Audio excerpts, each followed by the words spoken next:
राजनाथ सिंह जी से अम्बाला छावनी में उड़ान 3 के तहत नागरिक उड्डयन के लिए मंजूरी मिली थी एयरपोर्ट बनाने के लिए, और रक्षा मंत्रालय ने सैद्धांतिक तौर पर ये मंजूरी दी थी कि ये इसकी जो एयरफोर्स स्टेशन की स्ट्रिप है उसी को इस्तेमाल करेंगे।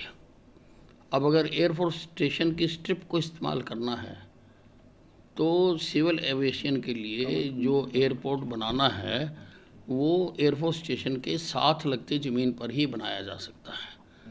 अम्बाला छावनी का जो एयरफोर्स स्टेशन है वो डिफेंस की लैंड में है, इसलिए उसको बनाने के लिए डिफेंस की ज़मीन चाहिए और एयरफोर्स तक की कनेक्टिविटी के लिए एयरफोर्स से रास्ता चाहिए। उसके लिए स्थानीय स्तर पर कई बैठकें हो चुकी हैं, लेकिन उसका समाधान नहीं हो चुका।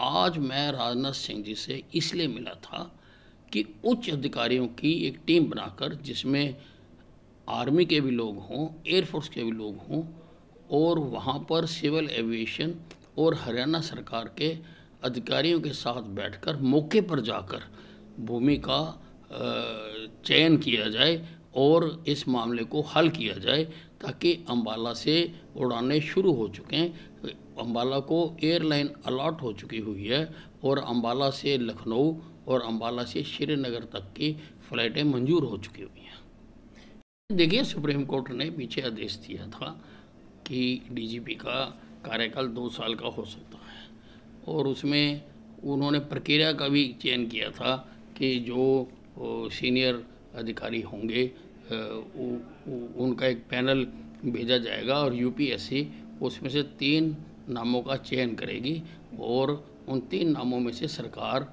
आगे के लिए डीजीपी लगाएगी। क्योंकि 2 साल पूरे हो चुके तो इसलिए हमने वो पत्र लिखा। व्यवस्था में क्रांतिकारी बदलाव हुए हैं।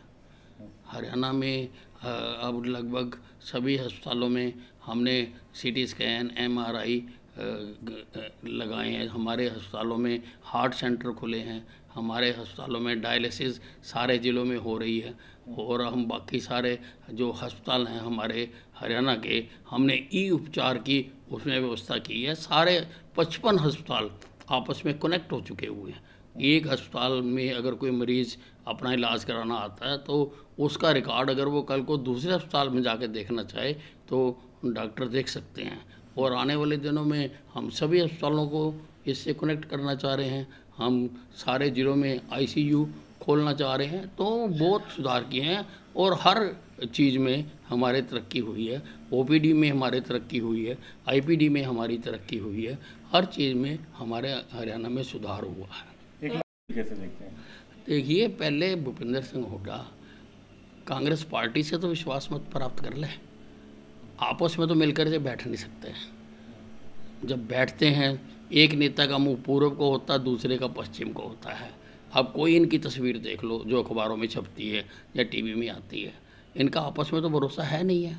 तो ये हमारे लिए तो जब मर्जी आ जाए हम तो तैयार हैं, और चारों खाने चित्त गिरेंगे जो विधानसभा के अंदर।